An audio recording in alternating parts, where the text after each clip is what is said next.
Good evening, everyone. I'm Joel Blackford. This is Blackford Talks Prophecy. And we have a guest tonight, Caleb Wilson. He is from Nebraska and he's a Torah person. And he has his own show too. Caleb, introduce yourself to everybody and tell them who and what you are.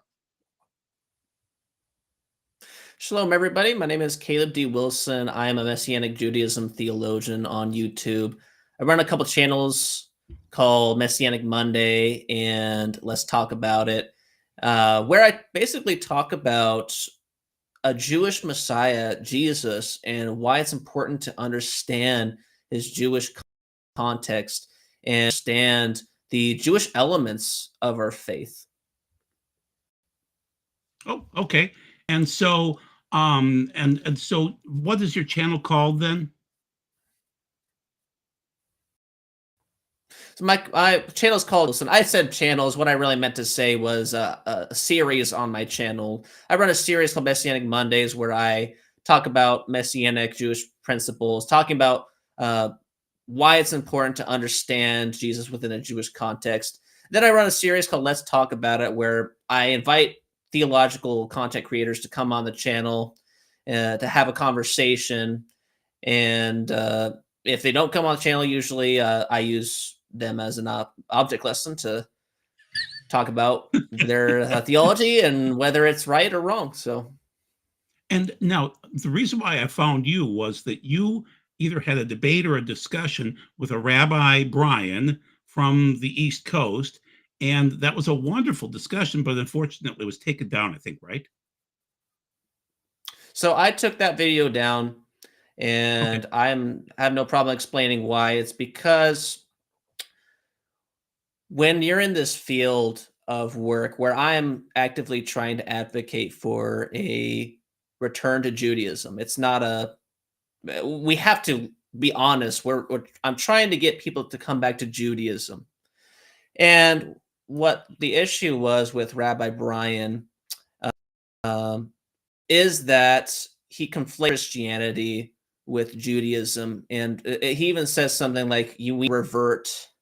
I'm going to misquote him here, but essentially, whatever he said, it made an implication. It was something like the return, the Christianity of the future is Messianic Judaism. I think it was something like that tweeted, and that especially as a Jew and a Jewish rabbi, we have to be honest that we're trying to return to Judaism. We're trying to return back to the ancient paths of the Jewish people. And so we have to look, I'm a kind of appreciates when people are straightforward and honest. And so I just tell people, hey, I have no issue with Christians. I love Christians, and I'm not here to say Christians are the problem, because they're not the problem in any capacity. But the theology that comes from Christianity is fundamentally the problem. And so what I try to do is I try to be honest about, yes, we need to return to the ancient paths, and that's we sell ourselves short if we try to uh, suggest that Christianity is a form of Messianic Judaism, because it's not. There are differences, no doubt about that.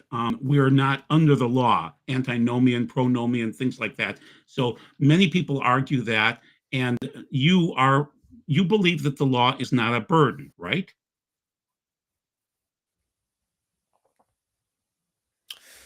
Do I not believe that the law is a burden? Well, there's a I think you have to be more specific. What kind of law we're talking, like the Mosaic law? Yeah, Mosaic. It's light and Okay. easy. I mean, it's easy to keep Sabbath, right? So when we're talking about, is it easy to keep? That's a fascinating question, because I don't know if I would ever say it's easy, because in the sense of every day you have to wake up and choose it, regardless of the circumstances in your life. I can tell you this though, the more that I adopt the rituals in my life, I've found a lot more freedom. I have found myself I find myself even more. I find peace and greater shalom in the sense of uh, and understanding why they're there is such a beautiful thing to me. And so I would say that my life there's definitely life gets easier, but we live in a broken world where we have to dispense with the people around us, and they have their own demons that are rattling them, and it's where we will always have to dispense with that until Jesus comes and sets everything right.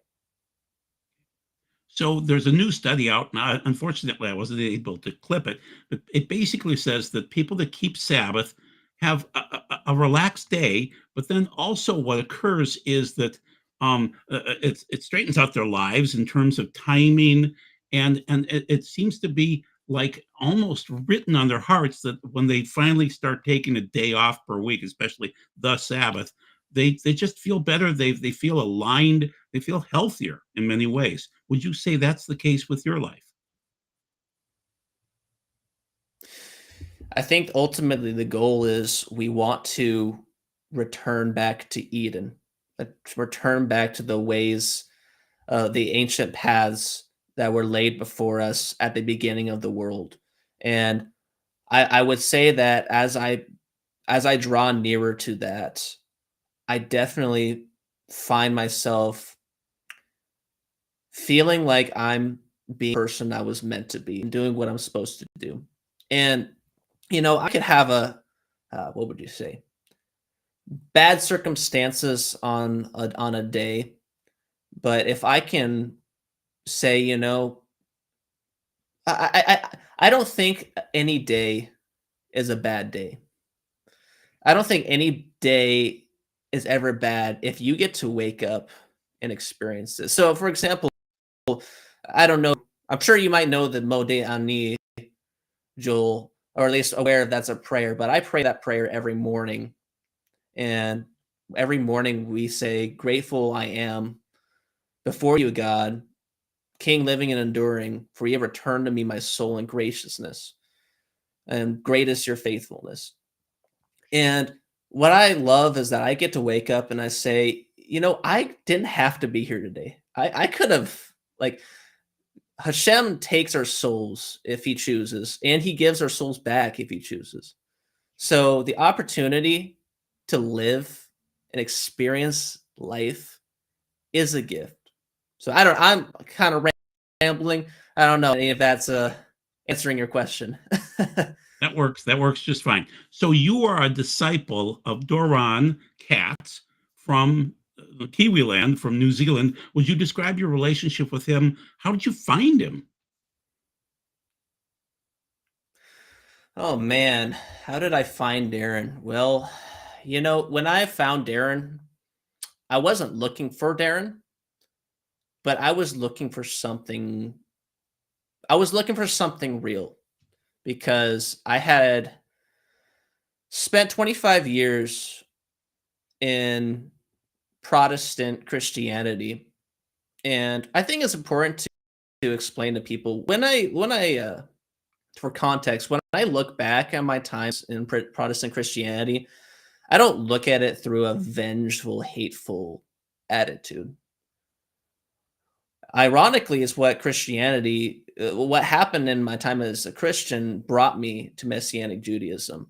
And so, but the thing is that it was incomplete. So I had spent 6 months as a worship leader, and once again, like I would never take that. I'm thankful for those experiences because they taught me a lot. In a process, what it taught me was how incomplete I feel and how incomplete I feel with the people that were around me. I just wanted more. Okay, so I had a friend. He's a writer actually for Emissary Publishing, and he's written a couple books with Darren Katz. I might have to show that book on here, but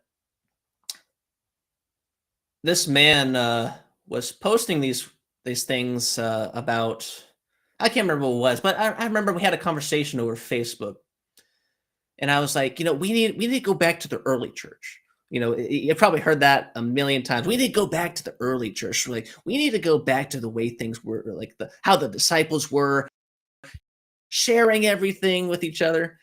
And I just remember it was like the sky fell or something when he dropped this line of saying, "Well, did you know that there was no early church in the sense that you understand it, but these were Jews practicing Jewish concepts, practicing Judaism?" I was like, okay, that's interesting. Where would I learn more about this? And so was recommended a book by D.T. Lancaster. I think it's called uh, what is it called? I think I have the book over here. No, I don't have that book over here. A Restoration. Now I remember. It was Restoration by D.T. Lancaster from First Fruits of Zion. And so I read that book, and I was posting this stuff online. The things I was learning, I was like, whoa, like this is a Jewish faith. And so then Paul one day dropped this message to me. Hey, I have this Jewish rabbi. You want to meet him? It's like, why the heck not? I was like, I've done so many things, and I've looked in so many places. You know what, Jewish rabbi? What do you got? You got something better? So I took a listen, and what I appreciated when I first met Darren was his straightforward honesty. He said, "This is what I'm about. This is what I teach. I let people hold me accountable. And if you are going to come with an arrogant attitude, I'm going to find a way to push you out the door." That was my introduction to Darren. And it was like, thank you for your straightforward honesty. And I was like, I don't fully understand everything you are saying on all this weird Jewish stuff, but why don't I give it a try? And so that is essentially what got me into being a disciple with Darren.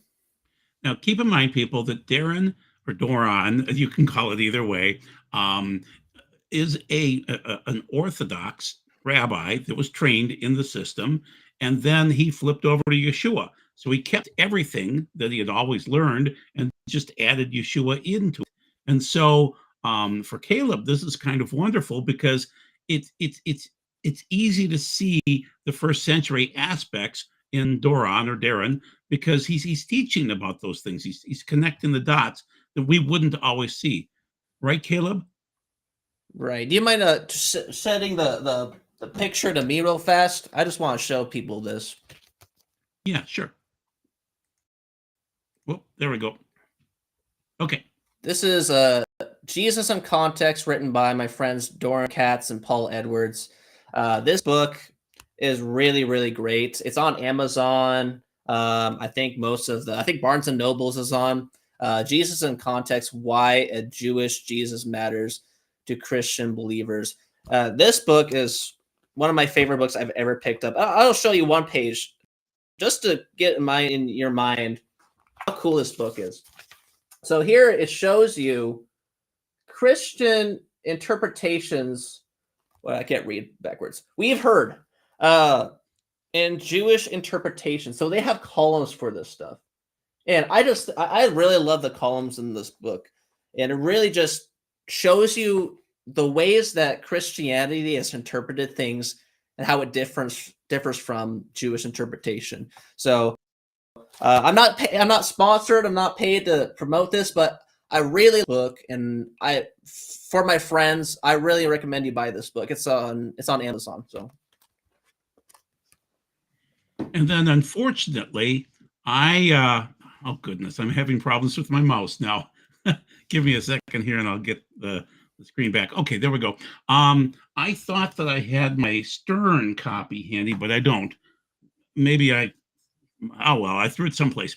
The point is that for me, what changed my life during 2006 through 2008 was looking at David Stern's commentary on the Jewish New Testament, And so he would call it the Brit Hadashah.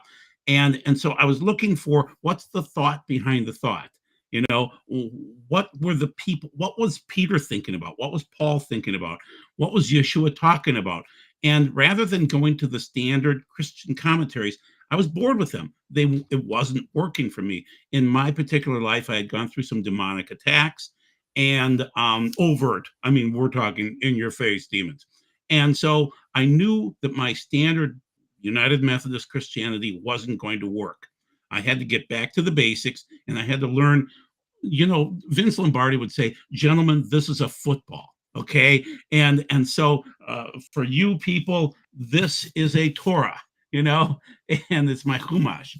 And so at some point in time, you learn that this is God the Father, this is Yeshua the Son, this is his spirit, and you learn some spiritual warfare, but you really, when you get back to the basics, you can handle the bad news of the world a lot better, if you know what I mean, Caleb. Yeah, absolutely. What I've learned is that perspective really is everything. You can have all the money in the world, you can have all, I don't know, the relationships, connections, but you can only go as far as the vision that you actually have for that. And what I found is wisdom. I've started to relate to where it says in Proverbs that wisdom is crying out like a woman, crying out for whoever to. And I tell you what, the more wisdom you acquire, the more you can settle into the person you were supposed to be. So absolutely, vision everything. And so your moment was finding Doron Katz, which helps you to get back to the basics, get back to the first century thought. My moment was David Stern. I never met him. He was having some health issues, but you mentioned D. Thomas Lancaster just a few seconds ago. He's a buddy of mine from First Fruits of Zion, and I attended his place in Hudson, Wisconsin for a number of years, 6, 7 years. And Beth Emanuel. Then I started my Beth Hesed in St. Paul as a mirror image of what they were doing. Just because I wanted to be different, I threw in eschatology, so a little bit more charismata and a lot more eschatology. And of course, it failed during COVID, but everybody had issues during COVID. So the main thing is for you, faith was interesting for years there, for 25 years. But then as you were searching for deeper understanding, you found Doron, and now you're realizing this is what I want. This is how I feel comfortable, right? I think what it comes down to is, because I've gone through so many challenging experiences, and what it came down to has always been, what are my principles? And does the truth matter? And I made a decision a long time ago to say, no matter what happens, no matter what persecution comes my way, no matter how many trolls I get every single day telling me that I'm some Satanist or some, well, whatever. You can fill the boxes. What I have chosen is I enjoy the truth. I live for the truth. And I think that there's something so satisfying. You discover every day more of how life works and how you're supposed to get on board with the program. Okay. Yeah, I understand. It's like maybe there's a certain point in your life where you're just searching. Yours was, more recently here. Mine was about 20 years ago, and you need more, and it's time to change your life a little bit. Sometimes, life punches you in the nose, and you have to get up, wipe your nose off again, and get back into it. But I find that with the Torah, I feel more comfortable in what's going on in the world. As an eschatologist, to be honest with you people, eschatology is bleak right now because the world is not looking pretty. And so we know Yeshua is going to return at some point in time, but if you don't have a positive attitude about it, about life and whatever else, oh my goodness, you could get depressed so quickly right now. So with Torah, it centers you one time a week, at least on Sabbath, but also it gives you, the opportunity to study and do other things and work with Doron. And it really helps fill your soul, that you need a vacuum. It fills you, right, Caleb? Yeah, absolutely. Um, yeah, like I said, it's just the more you can understand, because the most important thing is, as believers, like, shouldn't we care about what the truth is about Jesus? Shouldn't we care about the context within the gospel? Shouldn't we care to actually produce an authentic Jesus?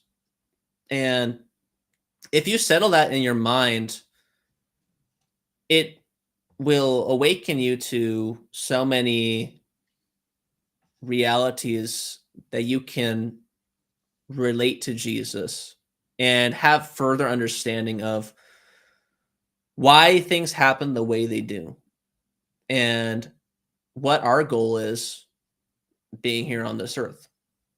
So absolutely. All right. Now the next section of our video tonight is talking about Qumran, the Essenes. And so I've always thought that these were the great guys, but I have friends that say, no, no, no, no, no. Qumran, that's where all the evil people went.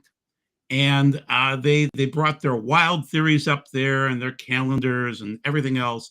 And so I'm looking for people like Caleb that believe the Essenes were doing a good job. If you read Luke 21, it says, when times get bad, leave. Well, where would you go to? Well, why not go to the Essene camp where you have friends up there and survive a little bit longer, so to speak. And so, Caleb, would you describe a little bit about the Essene community, about Qumran, and just give us something positive about what they've done and what they did? Absolutely. So I think I'll just reiterate my one of the last things I said is that understanding Jesus in context, ironically, that's the title of the book I just told you about. Understanding Jesus context is absolutely everything. And so when I look at the topic of the Essenes, there's a lot of fascinating information about the Essenes. I could probably spend a long time talking about every single thing that I understand about the Essenes, but to you, why you have to understand the Essenes, and that understanding the Essenes does give us an insight into the context that Jesus was in. So one of the things that we have to do is ask the question, who are the Essenes? But we also have to ask the question, why are the Essenes? So what we know is that there's a fallout that happens during Hanukkah. The Maccabees take over and they rule Jerusalem. So the Maccabees were Levites. They were, of course, the priestly tribe. And so once they took over Jerusalem, this was quickly apparent to be a problem because they're not from the tribe of Judah. They have no authority to rule Jerusalem, to rule the nations, the nation of Israel. So during this time, the Sadducees and the Pharisees were in existence, and they were killing each other. There was bloodshed happening. And so the Romans took over, and they saw that this bloodshed between the Sadducees and the Pharisees existed. The Romans wanted to, of course, find a way to quell some of this bloodshed. So what they did is They gave the Sadducees the authority over the temple. Now, why did they do that? Because the Sadducees were Hellenized Jews. They were Greek-loving Jews, and many of them had reversed their circumcision. So what we know is that they were preferential to the Greek cultures that had been prevalent when the Greeks took over. So these people, many of the Sadducees were corrupt. And so it made sense for the Romans to give this power over to the Sadducees. And the Pharisees weren't much of a help either, because they were considered the seeker of smooth things. So the Pharisees often found crafty methods of getting themselves out of observing the Torah. In fact, I believe it was, what was it, Hillel? Or I forget who was at one time was leading the group of Pharisees, but he had even suggested in part of the Torah where it says you can divorce your wife if you see an unseemly manner. He had even suggested, I think this is in the Mishnah, that you can divorce your wife if she burns her food. So there was some really obnoxiously crazy ways that they were trying to get out of these obligations. So a group of Levites, they were mostly Levites, saw this corruption happening. And they rejected these sects. And they clung on to the words of the prophet Isaiah in chapter 40, where he says, "A voice cries out in the wilderness." And they took it literally, and that's where they headed. This group was the Essenes. The Essenes were very zealous. They were committed to staying ritually pure. So most of the Essenes committed to celibacy and engaged in the mikveh daily. So, in contrast to the bloodshed of the Pharisees and the Sadducees, they were pacifists and preferred to avoid violence. Let me read you a couple things that Pliny the Elder wrote about the Essenes. Sure, great. Quote, "On the west side of the Dead Sea, but out of range of the noxious exhalations of the coast, is the solitary tribe of the Essenes, which is remarkable beyond all the other tribes of the whole world, as it has no women and has renounced all sexual desire, has no money, and has only palm trees for company. By day, the throng of refugees is recruited to an equal number by numerous accessions of persons tired of life and driven there by the waves of fortune to adopt their manners. Thus, through thousands of ages, a race in which no one is born lives on forever." Excuse me. "So prolific for their advantage is other men's weariness of life. Lying below the Essenes was formerly the town of En-Gedi." Excuse me, sorry. "Second only to Jerusalem in the fertility of its land and its groves of palm trees, but now like Jerusalem, a heap of ashes," unquote. So much of this information I'm actually providing to you, I'm gonna show you guys another book. This is Jesus and the Dead Sea Let me flip Scrolls. it back here again. There you go. Okay, yep, Jesus and the Oh, Dead Sea Scrolls. My bad. Sorry. Yeah, no, that's fine. Yeah, so this is Jesus and the Dead Sea Scrolls. Excuse me, sorry. Should I grab some more water? Jesus and the Dead Sea Scrolls by John Bergsma. This is a Christian author, and he really shows you how to connect the Dead Sea Scrolls to much of the things that were going, and helps contextualize some of the story within the story excuse me, of Jesus's Jesus' story. So Do you want to I grab wanted some to take water? Do you want to grab some water and I'll just sure, cover for you for a couple of minutes while you run off and get your water? sure. Thank you. I appreciate that. Yeah, okay, that's fine. So Caleb's going to run and get water. I'm going to describe the situation. You've got the Temple Mount in Jerusalem, and then you've got the goat that's brought out. And according to Danny the Digger, he's brought out to Al Muntar, which is Mount Azazel. And you can see the little map there. You can see the Azazel written there. And so, according to what I believe, there's a straight shot to Qumran. Where you can walk the back ways. But you wouldn't want to bring, your car or anything like that. But you can run around. It's a good long trip from Azazel to Qumran. The main thing is Azazel makes sense in terms of, being about 10-ish miles away from Jerusalem, far enough away. So that would be the Yom Kippur service. And the goat would be brought out there, and he's back. And yeah, you were suffering, and I get thirsty too. So the main thing is there's Qumran down below. And so, it's just a very easy shot for people to get there. The Dead Sea is the lowest place on the earth. My weird theory is that you have creatures, fallen angels, so to speak, buried in this region here, probably within this circle. And that would be based on First Enoch, say chapter 6 through 18 and 20. So anyway, are you ready to go, Caleb? Are you ready to talk to us again?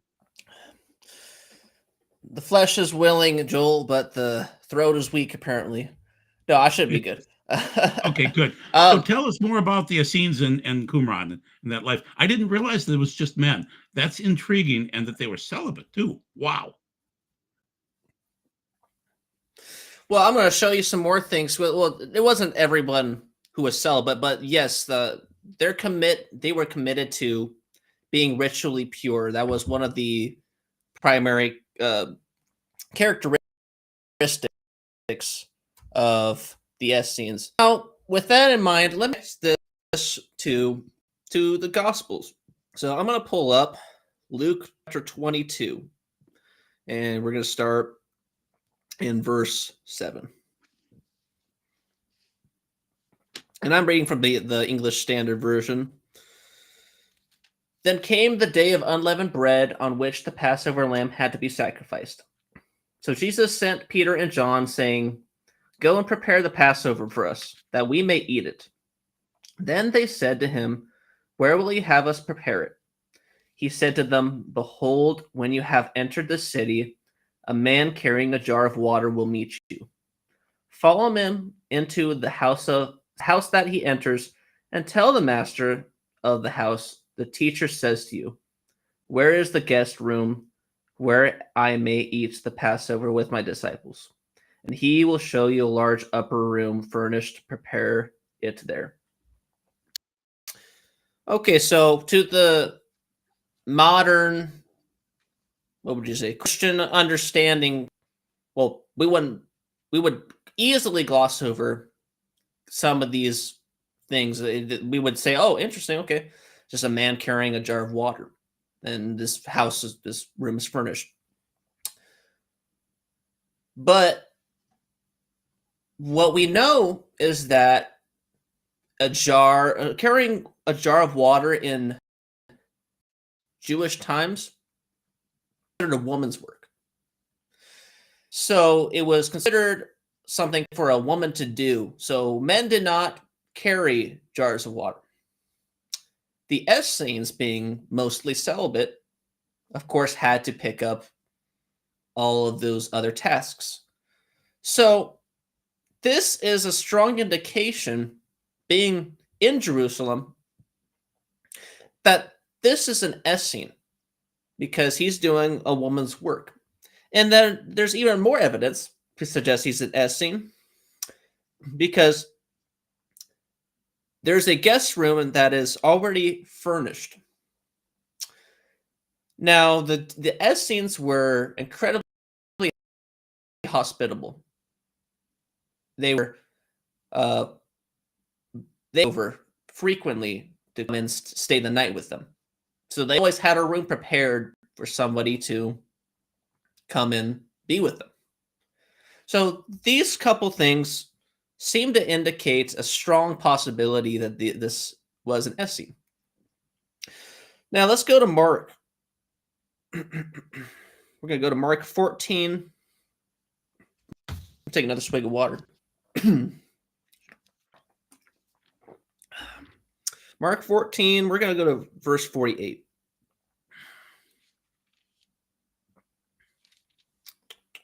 Ready. Let me see. Oh, that might not be the scripture I was trying to find. Let me see.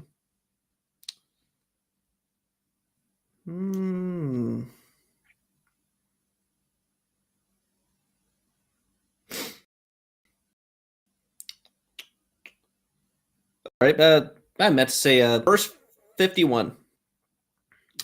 Later. Yeah, there you go. And a young man followed him with nothing but a linen cloth about his body, and they seized him, but he left the linen cloth and ran away naked. And so this is right after a situation where someone to come and attack Jesus. And now there's a tradition that John Mark is writing himself into the story here. Now, we also can see that there's a man with a linen cloth who leaves this linen cloth. Okay. So, a couple things. Linen was not a traditionally seen garment in Jerusalem at that time. It was considered a luxurious item. But this is also there's a little bit of contradiction, because while this fabric is luxurious, this man is wearing just one garment of linen. The Indians only wore a piece of linen around them, and actually at Qumran they found a lot of linen garments like these. So they considered it themselves in a state of poverty to await for the Messiah of Aaron in Israel. So this is another indicator that this person, which it says John Mark, is an Essene, which means John Mark is potentially an Essene. Now, in Acts 12:12, there's another indication that supports this theory, is that John Mark's mother owns a house that many people gathered to pray over. In fact, there's a tradition that John Mark's mother owned the house that they had the Passover, or most people understand the Last Supper. So, if we can, the evidence seems to just suggest, if we tie that all together, that John and that Jesus had the Passover in an Essene house, which means there was also an Essene quarter in Jerusalem at that time. So what's fascinating is that we can see that if that's true, which it seems to be a strong case, Jesus, it would make sense, because Jesus at the time had issues with, or actually not Jesus, really. Well, he probably had issues with them, but more of the Pharisees and Sadducees probably had the bigger issue because they wanted to kill him.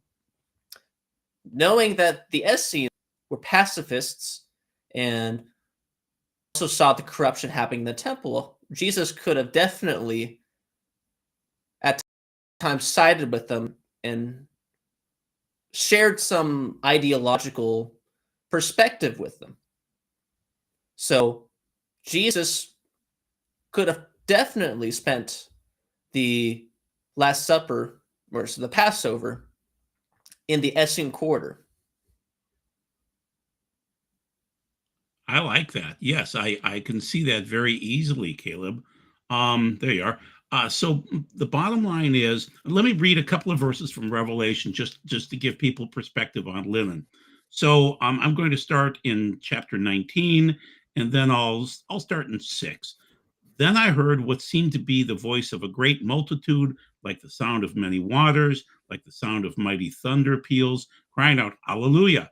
For the Lord our God, the Almighty reigns. Let us rejoice and exult and give him glory. For the marriage of the Lamb has come, and his bride has made herself ready. And how has she made herself ready? To her has been granted to be clothed in fine linen, bright and pure, for fine linen is the righteous deeds of the saints. That's the kaiomata in the Greek. And what should be thought of is the kaiomata is, it goes back to the Hebrew as hook, and hook would be something that you do just because you're supposed to do it. It's like you don't touch the stove when you're a kid because it burns you. Well, the same thing with the kaiomata and hook, meaning you keep the Shabbat because you're told to keep the Shabbat. You keep you don't sleep with your mother because you know it's wrong. I mean, there's just lots of things within the Torah and the Bible where you just know it's wrong, so don't do it. And so the bottom line is that the white linen is something that would be associated with the return of Yeshua and would be considered righteous. The high priest is supposed to wear linen on Yom Kippur. And as I'm showing you in the picture, there's the connection between Jerusalem, Azazel, and that location for Yom Kippur where they walk the goat out, and then Qumran right down the road. You it's just interesting how it all fits together into the Yom Kippur story. Any thoughts, Caleb?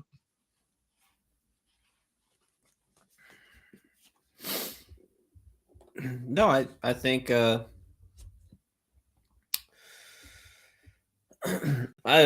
was looking through some of the notes that I had, so I didn't fully pick up everything that you said. But from the sound of it, it sounded like a lot of the things you said were correct. Yes. So it seems as though they understood the concept of the white linen, bright, clean, for a wedding. If Yeshua was going to come back, and in some ways, they thought the wedding was going to be sooner than 2,000 years. They literally thought this could happen quickly, right, Caleb? The sages actually suggest that every generation has had the opportunity to bring Messiah down, and the Essenes were looking for a Messiah of Aaron and Messiah of Israel. Now, ironically, we had you had me on, what was it, a couple months ago to talk about Melchizedek and how Jesus is a priest according to the order of Melchizedek. Now, that's what I propose to you, Joel, is that that's not supposed to be literal. That Jesus is literally, there's a literal priesthood of Melchizedek, but that Jesus, it's a remez essentially of Jesus is a priest in heaven, not having to any affiliation with a lineage like the Levitical priesthood, and that he is a priest in his own order. And there's also forget if it's a drash of Melchizedek, where there's a legend that he didn't have a father and mother. Right. So the Essenes were so with that in mind, Jesus is definitely a Messiah as a priest, but also a Messiah of Israel. Yeah, I'm looking real quick where it says it. I'm in Genesis 14, Caleb, and so what I'm trying to do is mention that the Melchizedek priesthood is eternal. It goes on forever. It's olam, we would call it. I think it's a huk olam, but anyway, it is an eternal priesthood, and Hebrews talks about that again too. But then also we see that God gives the priesthood to Zadok as an eternal priesthood also. And so there's the both of them. And so I would argue, and maybe you agree, maybe not, that the Zadok people are up in Qumran. Would that be the case? Well, I think that they were trying to associate themselves with Zadok, and actually that was part of try to assume that they had the lineage to Zadok, and that was part of well, really the problem was one, they were corrupt and preferential to the Greek ways, but no, there was Levites that were definitely in Qumran trying to associate themselves with the Zadok lineage. So there would have been both up there. There would have been some Melchizedek type people and some Zadok people. They were generally associating together somehow in their communal life, right? Well, I mean, so there's documents about the Melchizedek. That's one of the documents they found in Qumran, and so they do mention Melchizedek very often. But when Paul talks about, oh, well, I say it's Paul. We don't know if it's actually Paul. Yeah, we don't know about Hebrews, do we? No. But what the writer in Hebrews is suggesting, simply making a metaphor of what Melchizedek represents, which is a priest in an order that doesn't require a lineage, and it's in the spiritual, the real temple, which is so. I would definitely not push that metaphor any further than that. And we should probably explain to people that Melchi would be like king, and then Zadok would be a righteous. So he's a king of righteousness, but he's also a priest. And so God gives that declaration in, I want to say, Genesis 14. It doesn't matter. But anyway, but then he comes back, and Phineas spears the two people that are cohabiting in the camp, and he is given the eternal priesthood too. So the discussion that we had a few months ago was they're both co-eternal, and they have to work well with each other. One is probably more king-like with Yeshua, but then there is those Zadok people that are going to be doing the ministrations in, say, Ezekiel 40 through 48. Any comments on that? No, I would no, I would agree with everything you said. Okay, all right. So the bottom line is they are sitting in, they have some people in Jerusalem, but Jerusalem is getting pretty scary by, after Yeshua dies and resurrects. So, and they were warned, as soon as things got hairy, get out of Dodge and go to some location. It looks like they went to Qumran, they went to other places, and then eventually they had to leave those places too. So when do you think they left Qumran? That's a good question. I wouldn't know when they left Qumran. But I would think that it would be probably sometime after the fallout of the temple. But I wouldn't know for sure though. Why am I blanking on the name of Masada? Rather the location of Masada, but basically that occurred 72, 73. So the temple, we believe, fell on Av 9 of 70 Common Era, and then Masada would have fallen by 72 to 73. Would that make sense to you? So Masada, that's the term you're referring to, the fallout of the temple. Yeah, that some people 70 went AD? there. Yeah, in 70 AD, and then they were captured and killed at some point. Well, they all died, from Masada. Do you remember where Masada is in the map that I'm showing? I am not familiar with where Masada is on this map. All right, that's fine. So the bottom line is they went to different places. you would argue that the good guys that are wearing linen, and linen is important in terms of priestly functions and things like that, and holiness, obviously, too, were in Qumran, and they probably went back and forth to Jerusalem at times.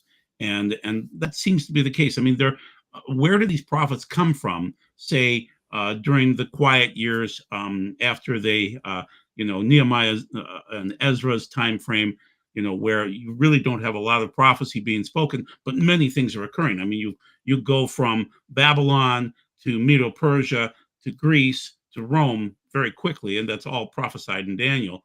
So you would assume that as those things are occurring, the Qumran was being built up during that time frame, right? So my understanding is that Qumran comes right after Hanukkah, with the fallout of the bloodshed of the Pharisees and the Sadducees. Once the Sadducees are in place with authority over the temple, the Essenes see that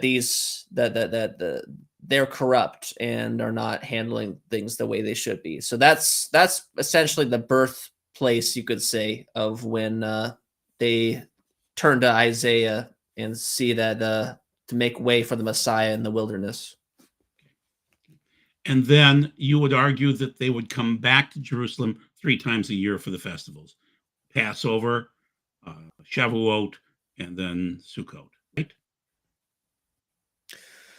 I don't see any evidence that would suggest otherwise. I would think that they would want to hold to that obligation. It is a command, and it sounds like they're righteous people, so that they would adhere to the command.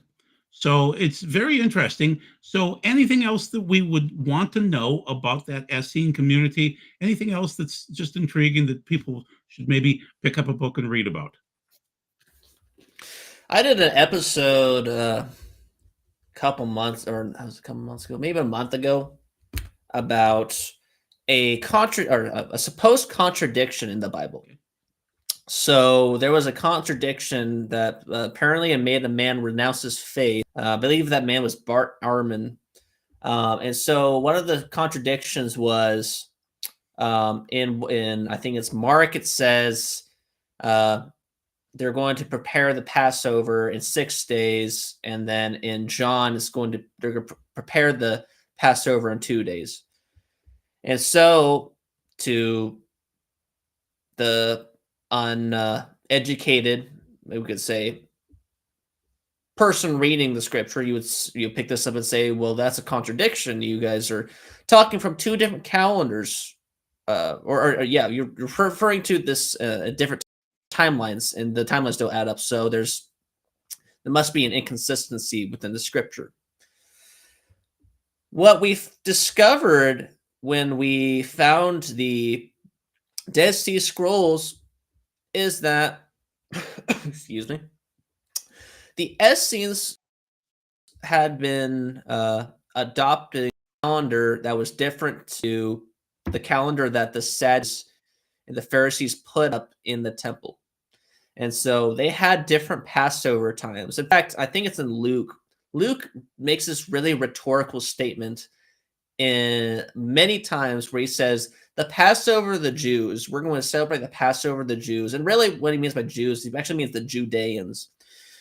So he's referring to, he's not making a redundant statement, because you would think Passover is for Jews like fried chicken is for Kentucky, So what we're talking about is, what he's really trying to say is, I'm dating this according to a specific calendar of the Jews that set it up in the temple to have the Passover on a different day. And so what we see is the Passover, one of the Passovers on one of the calendars was supposed to fall on a Tuesday, and the other Passover is supposed to fall on our Tuesday night. And then we would see the other one will fall on a Saturday night. And what we see actually in the Gospels is there is a 4-day difference.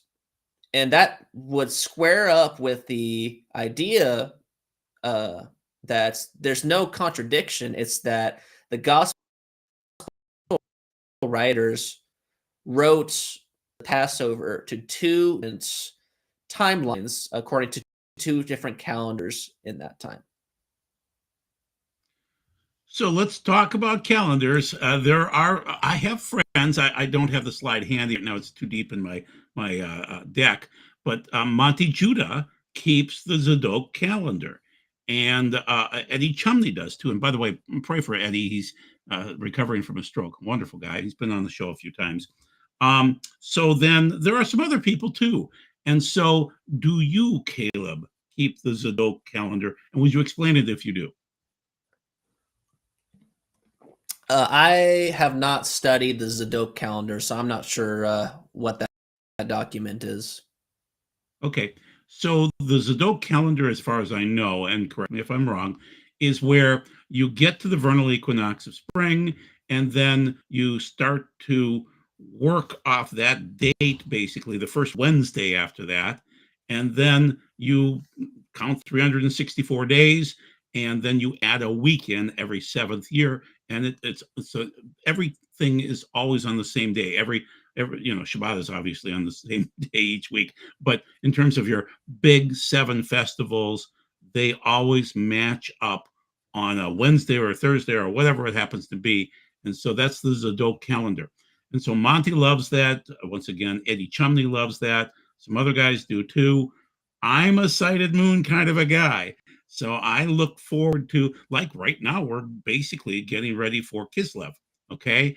Should occur probably tomorrow. And I go to 2-3 different people, Deborah's Date Tree. Oh goodness, now I'm blanking on some of the other places I referred to. But we get excited about the new moon and we blow our shofars and have a good time. Is that kind of what you? Oh, you're probably more an Orthodox, so you're a calculated Hillel too guy, right? um, you know, I don't even know what calendar I'm celebrating on. Maybe maybe I should go take a look at what I'm doing. I think I've just celebrated Passover according to what Rabbi Darren has reported. That's a good question. I should ask him what calendar do we follow, if because I wasn't even aware that we have different calendars. That the Jews are operating by different calendars. So that's a good question. Though I'll have to take a look at that. So the main thing is Paul chides people saying, try not to fight over which day you celebrate and things like that. And I think that's the case. Let's get together and enjoy Passover together. And it might occur over 3 days. You never know. I mean, but yeah, many of my friends are sighted moon people, but we understand the Hillel too. And as running Beth Hesed over the years, I found that it was much easier to just calculate because people would have to ask for a day off and they didn't like wondering when the new moon will occur. And so I don't know. Sometimes you just do what you do and you reconcile it later on and try not to fight, right? The end goal in anything we do is we want to pursue shalom. We want to pursue peace. And now we can't pursue peace while violating our principles. We can't achieve peace by fundamentally living a lie. But there's always going to be, what would you say, a certain amount of things you have to put up with in this life to get along with people and to make opportunities. For example, this maybe your viewers will be really interested when I talk about this. So I shot a video, an episode with Rabbi Darren. We called it Halloween Gospel. Now, most people, when they hear Halloween and gospel, they hear, what in the world is this, like strawberries and pickles, like things that don't go together? But we shot this episode. And I even told him that right at the beginning. I'm like, because he was the one who coined this idea. Let's shoot an episode about Halloween gospel. Really? Like, you're a rabbi? We're gonna talk about the gospel and Halloween? Like, what are you talking about? And what he said was so incredibly fascinating. I'm just gonna give you a little quick snippet. You should really, I really encourage you guys to watch this episode. It's called Caleb D. Wilson. But the little snippet of it is how do we look to the Satanists or the people who are really uh, like actively pushing against, I guess, the ways of God versus every ordinary average person, right? So we, one of these kids, some of these kids doing Halloween, all to them, all they're doing is just grabbing candy. Now, is that meaning to endorse the darker elements of Halloween? Absolutely not. We can't endorse um, things that highlights the darker parts of the story of the gospel. But like, there was a guy that my rabbi was telling me, or a kid that was dressed up like a vending machine. Like a vending machine is what they were dressed up like. And I just don't think it's reasonable to say that this kid is some satanic, horrible, uh, absolutely demonstrative person, all for just dressing up like a vending machine. I think that sounds hilarious to me. That sounds like this kid would have so much fun, like, and get so many comments on this ridiculous. It's important to understand what are the reasons people do things, and let people explain for themselves why they do things. And as long as it doesn't violate our principles, we should just keep the peace as much as we can. Amen. I agree. Try to get along with your group. Shirley mentioned it this way: the calendar is simple, starting each month with the sighting of the new moon, and then celebrate for keep the appointed times accordingly. And so she's doing that. She loves to blow the shofar, and it is kind of fun when you see the new moon to blow the shofar. And I agree with Shirley; it is special. So now we're moving forward into the next section, which is where we ask Caleb some questions about things, and he gives us some opinions. First of all, the two witnesses. Do you have any opinions of who you think the two witnesses might be? I think that they are going to be Enoch and Elijah, Interesting. Okay. because those are the two people who have been taken up. And so my theory, I'm getting this actually really not my theory. I really just get it from Darren. This is Darren's theory, is that Enoch will be the spokesperson, because I think in Revelation, yeah, we have the two witnesses, is what we're talking about. There's going to be a witness. I believe that Enoch is going to be a witness to the nations, and which makes sense because Enoch exists before the Jewish people come into being, where everybody had the gospel, and Elijah will be a witness to the Jewish people. In fact, literally at Passover, we look outside to see if Elijah has come. Sure. Put the So fourth cup out for Eliyahu. Sure. exactly. So that's what I think is going to happen. Okay. And then, oh goodness, there we go. Come on, mouse works. Okay. So we had a burning of a red heifer a few months ago, and my friend Adam Eliyahu Berkowitz wasn't allowed to view this, but he had thought that this cow had been disqualified. Then another person said, well, no, not really.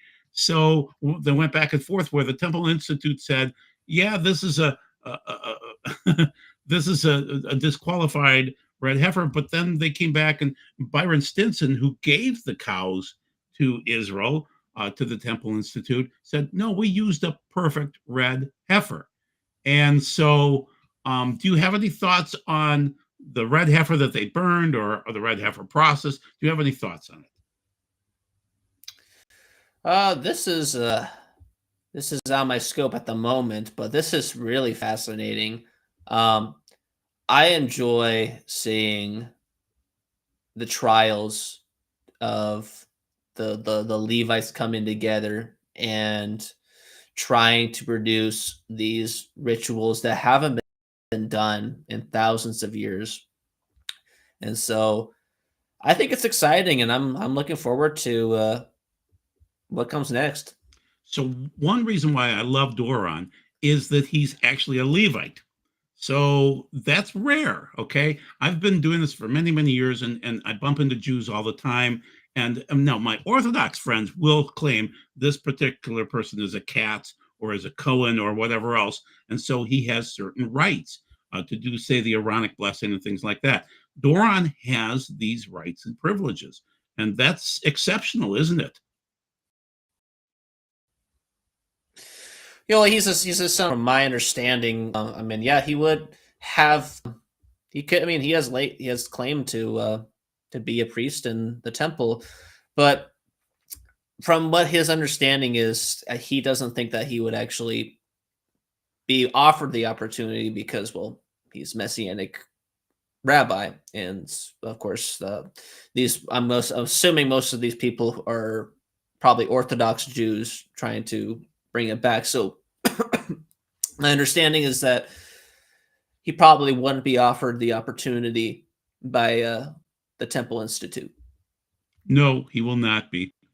Oh goodness, we're going to have to jump into this for a little bit. Now, this is coming from the Essenes in terms of their writings, and this is from Mike Heiser, where I had showed you those slides before, where there's this weird location out there by the Dead Sea, which is the lowest point of the earth, where you could have this Tartarus from Second Peter 2:4, and giants in those cases, and watcher angels coming down to Mount Hermon. Now, some of this is biblical if you're reading between the lines.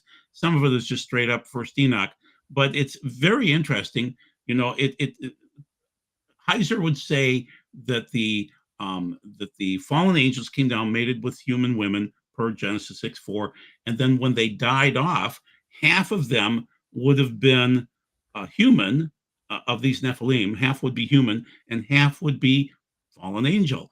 And so that part can't die. So they become these, we call them Ruach Tameh. They are unclean spirits, evil spirits. Any thoughts on that, Caleb? Well, my understanding is that when the Nephilim were created, this fundamentally changed their DNA structure and fundamentally made them non-human and nullify their opportunity to be to inherit any salvation. So,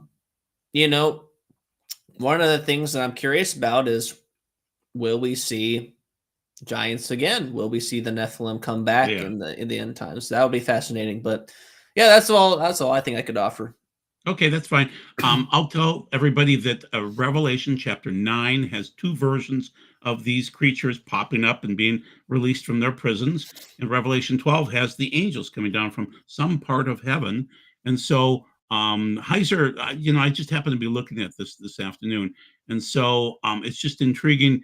Let me go to the next slide. And so basically, according to Heiser and a Qumran fragment, watchers had serpentine appearances. So they could look like fire, and in the Hebrew, we would call them seraphim, fire, seraphs.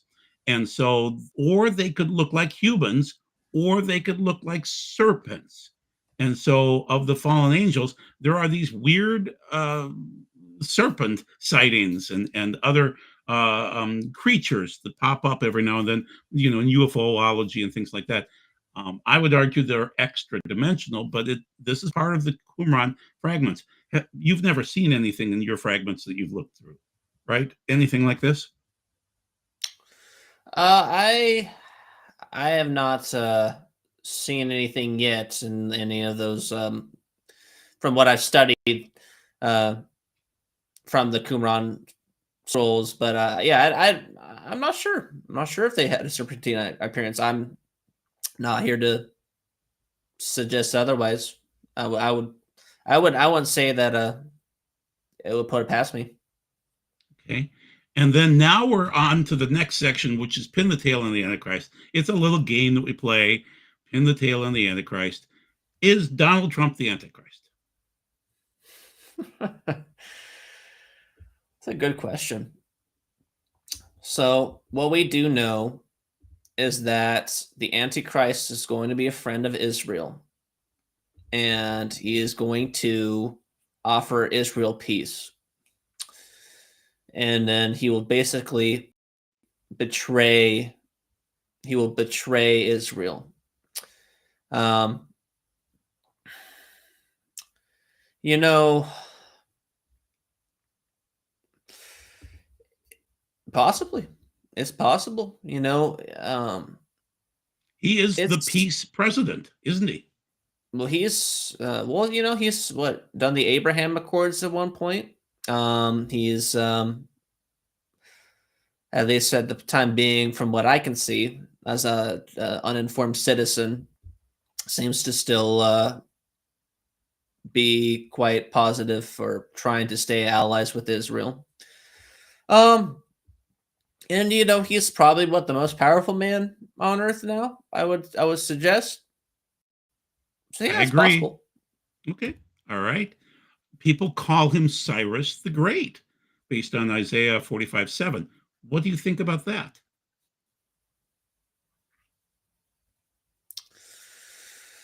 Well, it seems from just the me watching from a YouTube screen, it does seem like um, there is a certain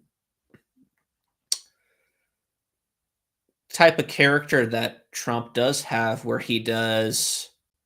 uh, he does see himself as very great and grandeur, and I thought it was fascinating, just as an observation, that he renamed the Gulf of Mexico to the Gulf of America. I thought it interesting. I didn't really understand what he really achieved with that, but once again, I'm an uninformed citizen as far as political understanding goes. So maybe there was some type of reasoning there, but yeah, I don't know. How about this guy, Al Shara from Syria? He could be called the Assyrian, possibly from Micah 5:6. Could he be the Antichrist? Well, it depends on how well Israel knows this guy. If they know him pretty well, it's going to be pretty hard sell to be a friend of Israel. So, Yeah, and I also he's not agree. very powerful, I would assume, especially if I have not even known of this man until you brought him to my attention. So I would say that probably not, if I were to Okay. guess. Okay. What about MBS meeting with Trump just recently here? Could he be the Antichrist? Well, I think what isn't it Saudi Arabia a very rich nation? I think that he's a very rich individual, if I remember correctly. um, but I don't know what he could offer Israel. I don't know what Saudi Arabia could offer Israel, and not sure what Israel even thinks of a character like him. So I would say a little bit more likely than the previous uh, candidate, but I don't know. It's intriguing that it looks like the MBS, the crown prince. Now, his uncle runs the country of Saudi Arabia right now, but his uncle is 90 and dying. So MBS will take over, Mohammed bin Salman, and will join the Abraham Accords, but only with a real path to a two-state solution. Israel is not going to do a two-state solution, right, Caleb?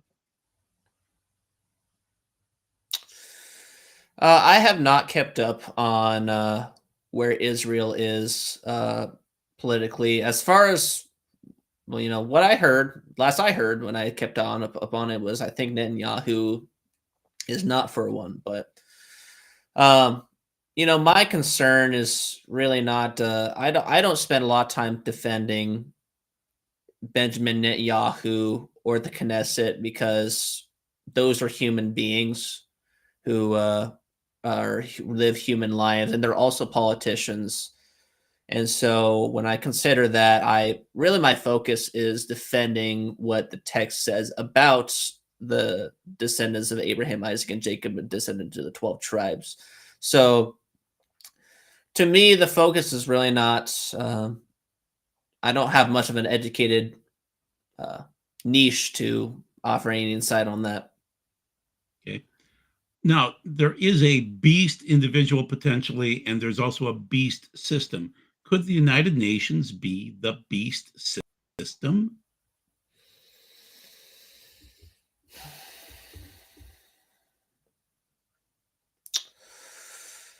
Well, I can tell you that from the outside looking in, it seems, from what I've seen, the UN seems to be pretty hostile towards Israel. Yes. And so, but besides that, I don't know. Okay. What about this guy, number 44? Well, Obama seems to be a pretty powerful politician, from what I hear. Still has a lot. I think a lot of the other political commentators suggest that he has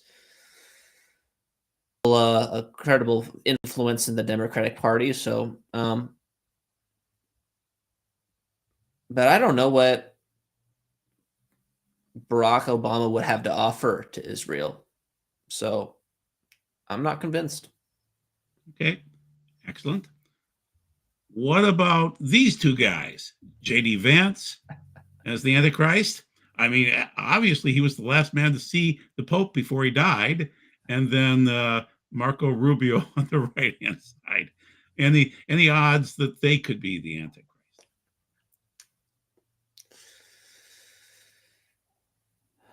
I don't know enough about these individuals and where they stand to even make an opinion. I don't know. Okay. What about Tucker Carlson or Candace Owens cursing Israel literally every day of the week? Could they be Antichrist?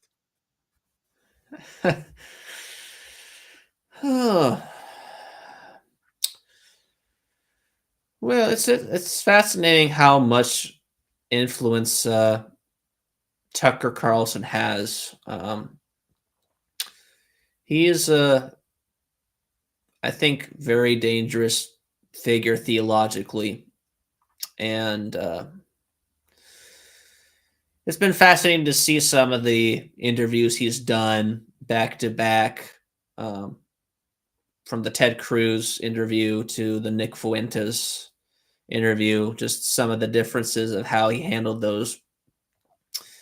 And Candace Owens is a fascinating individual as well. Um, you know, what I think happens is when people get to the point where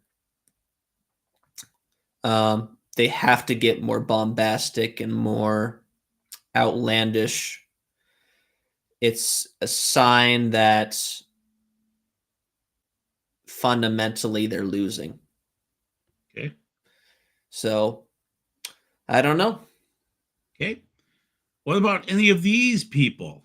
Could any of them be the Antichrist? So we've got Al Shara again. We've got the I'm blanking on the PA administration guy, Abbas, I think it is. MBS again, Trump, Netanyahu, many other people from that region. They're pushing for the Abraham Alliance or the Abraham Accords. Any chance that any of those guys could be the Antichrist?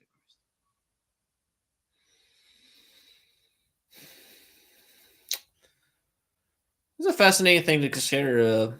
If Benjamin Netanyahu himself could be the Antichrist, it's a thought I never had somebody ask me about. Um, well, like I said, Benjamin Netanyahu is, of course, human, and the thing is about war is incredibly complex, and there's so many things that can happen, and it's so when people suggest these one-dimensional positions that one person's completely right and one person's completely wrong. It's I'm very, very reluctant to make those dimensional statements. So I don't know. Okay. My only comment on Bibi Netanyahu is that the Rebbe back in the 90s met with him and really thought that he would be the prime minister that hands the scepter off to the Messiah.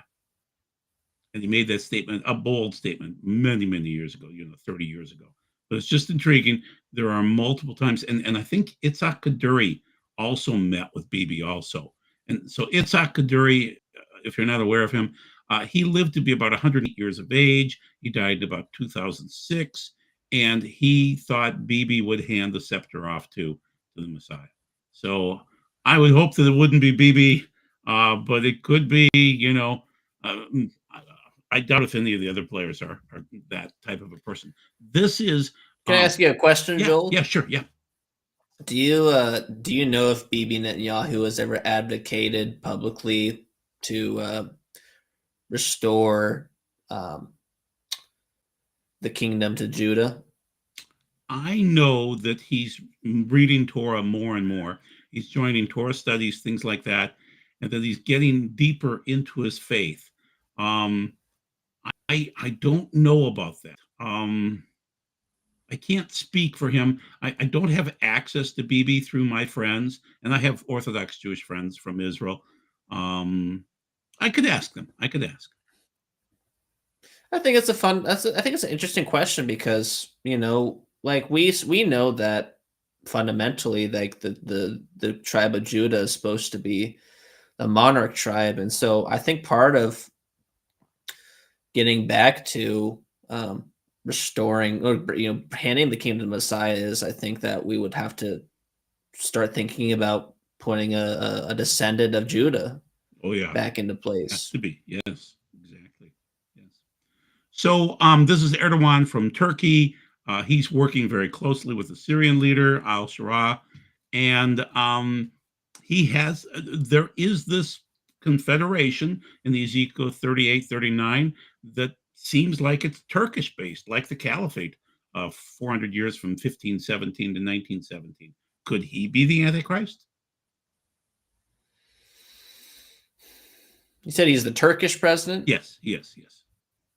Is he the one that I'm trying to remember? Wasn't there some political figure that had a heart attack while they were talking bad about Israel, or supposedly? Yes, I did see that, but now I'm Can't remember. blanking on. Yeah, yeah, but you're correct. Okay. Yeah, I'm not familiar with this individual, so I would probably say no. I don't think he's very powerful. It's the right location, but I don't think he's powerful enough to pull it off.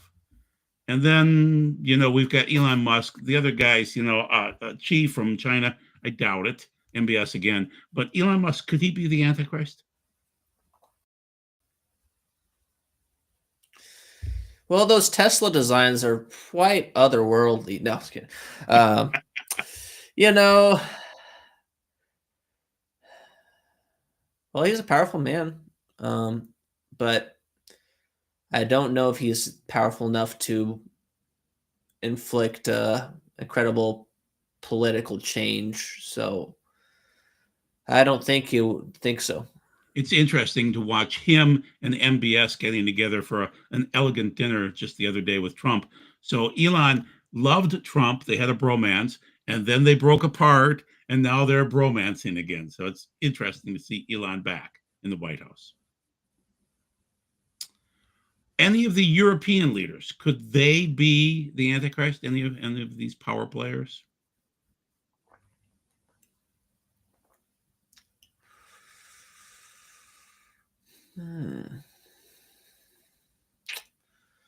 Well, none of them are as powerful as Trump, so I would think no. He is the king of the world. Who's wearing the red tie? No one else can wear a power tie like that. It's interesting. He picks his ties for the occasions, doesn't he? What about this guy, Pope Bob from Chicago, that is now running the Catholic Church? Could he be the Antichrist?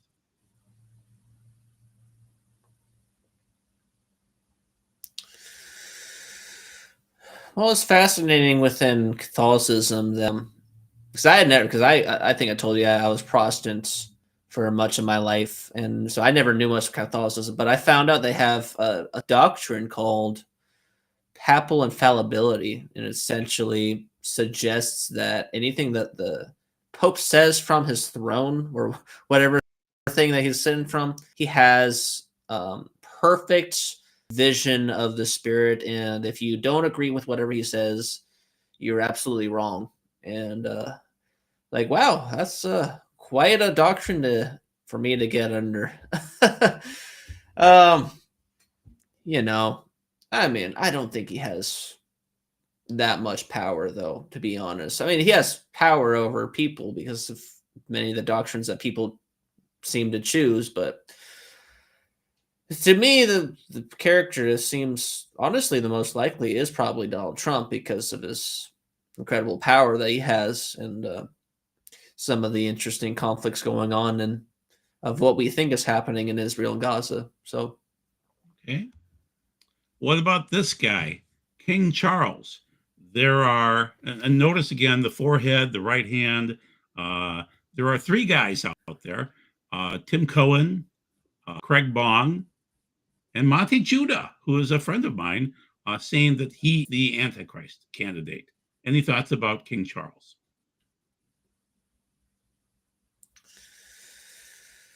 I think I'll just go back to I don't think he's powerful enough to pull it off. So, no, I don't think so. Okay. Plus, he has cancer. I'm blanking on the exact not endocrine, but anyway, he has pancreatic cancer, so that's a bad sign. And then the 10 horns. I'm arguing that it's not European kings, that it's the 10 big tech billionaires, and that could they be part of the beast system? These big tech guys.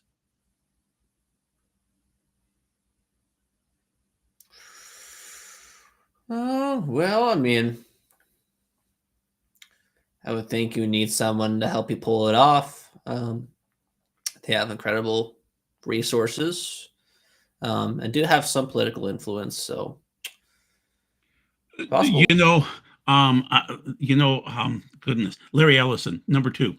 So Bill Gates, we all know him. Larry Ellison runs Oracle. Oracle's an interesting name in itself, and he uh, uh, he has access to all of the records in the White House now, and most of our he is a cloud person. Unfortunately, about a third of his business is run through Chinese cloud technology, and so he's had some issues lately with that. But anyway, these men are gaining access to the data of the world, and they're building databases and cloud systems that could control us. I've been in software for years, and it was interesting from 2021 to 2023. I watched all these RFPs come through for the United Nations to build out huge databases of keeping track of people. So they have the databases in place, guys, from 4 years ago. Okay, and then this guy, Jared Kushner. Any thoughts about him? Well, I think wasn't he an advisor to President Trump? Oh, yeah. He set up the Abraham Accords when he worked for President Trump. Now he's a businessman doing the Abraham Accords again, but without any governmental control, no oversight.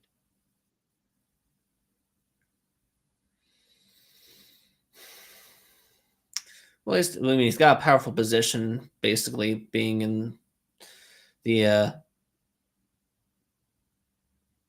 advisory sort of role to Trump, but of course his power is directly linked to Trump. So I would say no. Okay. All right. Good point. And then let's try to grab this question if I can get my mouse to work. I have so many problems with my mouse. Would you consider you would consider Judas twin Esau, and therefore the AC could be from that bloodline? Um, so I don't know if you've checked out the rabbinic comments on Esau being Rome. Have you ever heard that stated by Rabbi Doron? No, I haven't heard that before. No. That's a standard commentary from my friends that are Lubavitchers, that Esau is Rome, and Rome will be difficult for the Jews in the end days. So they've been preaching that for many years. So just it's interesting. I don't know how I feel about it because I have many wonderful Catholic friends. They're pro-life. I'm pro-life, but yet I don't like the Pope at all because I feel he's a communist.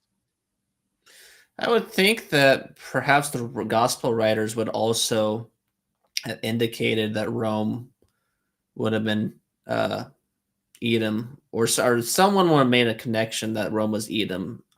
Yes. But I haven't heard that. So my thought is, unless I see the evidence, I don't think it exists. Yeah. The rabbis preach that it's in the midrash, I believe, and I can't remember when they codified it. Probably 1,000 years ago. That Rome is Edom as far as they're concerned, and Rome has not been a good friend to the Jews over the years. All right, well, we're pretty much all done here. So let's pull us back to this slide, and then so this is fun. So once again, Caleb, how do the people find you? Yeah, so I run a channel, Caleb D. Wilson on YouTube. If you guys have any inquiries, any questions, podcasts like this, you're more than welcome to email me at calebdwilsonofficial@gmail.com, and we can set something up. I would be more than happy to answer your questions, anything related to understanding a Jewish Messiah and how we fit into that gospel. So Great. Okay, so you have YouTube, your YouTube channel. You have your relationship with Doron Katz, and you're an active, busy guy, and you have a full-time job too, right? And you'll be getting up at about 6 hours, right? oh yeah, I'm gonna probably be hitting the hay right after this. But Okay. yeah, and I enjoy what I do, and to me, like I said over the course of this podcast, the truth is the most important thing. And we can't, and peace is important too. We have to get back to what the truth is in scripture, because that is going to help bring. That's a good way to end it. So everybody, thank you. Be blessed for watching this show tonight, and bless Caleb for coming on the show and working so hard. So this will do it then. And I'm going to, if I can get my mouse to work, we're going to end the stream now. Thank you and good night.